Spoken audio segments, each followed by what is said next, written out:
Bonjour à toutes et à tous, bienvenue sur cette nouvelle vidéo, cette dernière vidéo de la chaîne Critique Multiverselle. Aujourd'hui nous parlons d'une grosse sortie en provenance des studios Marvel, les 4 Fantastiques Premiers Pas, nouveau reboot après le sympathique film de Josh Trank il y a quasiment 10 ans, et qui est l'entrée de la première famille Marvel dans l'écurie MCU, étant d'ailleurs le premier film de la phase 6 censé préparer les prochains Avengers,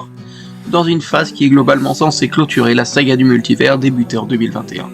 Un film aux gros enjeux donc que l'on a confié à Matt Shakman, remplaçant de John Watts, ayant déjà officié sur la très bonne série WandaVision en 2021, et qui réunit au casting Pedro Pascal, Vanessa Kirby, Eben Moss-Backrack, Joseph Quinn, Ralph Ineson ou Julia Garner, installant comme dans sa série WandaVision une esthétique rétro, s'inscrivant ici dans la course à l'espace de l'époque, et voulant une DA d'ailleurs inspirée de l'artiste Syd Mead,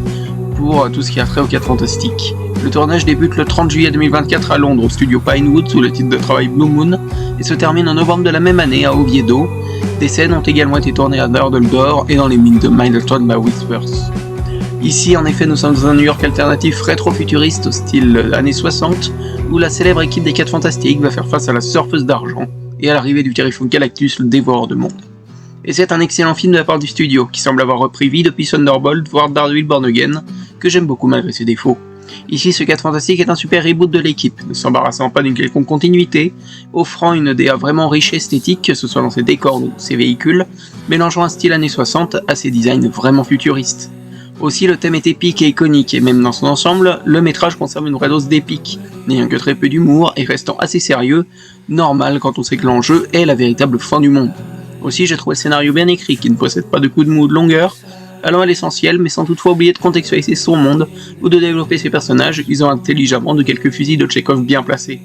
Et d'ailleurs, ces personnages parlons-en. En vérité, si le personnage de la surfeuse aurait pu être mieux développé, et que Galactus, même si terrifiant et surpuissant, est peut-être un peu nerfé, mais c'est normal quand on sait que les prochains Avengers arrivent, l'acteur qui le joue arrive à lui donner une aura terrifiante et c'est un très très bon méchant. Mais le gros point fort de ce film, c'est son quatuor, car les 4 Fantastiques sont d'excellents personnages. Joseph Quinn et Eben Moss-Backrack sont assez attachants, étant assez drôles, ayant une super dynamique au sein du groupe, mais ayant une vraie utilité, une vraie part de tragique, notamment pour Eben Moss-Backrack. Mais le gros point fort, c'est le duo Pedro Pascal-Vanessa Kirby, qui est le cœur du film, sont attachants, charismatiques, constituant le cœur émotionnel du long métrage, avec une vraie alchimie à l'écran, leurs moments de bonheur allant de pair avec leurs incartades, et ils sont tous les deux très badass, mais ce sont parmi les meilleurs personnages de cette nouvelle gamme, et au vu de la scène post-générique, ils ont une vraie importance dans le prochain Avenger,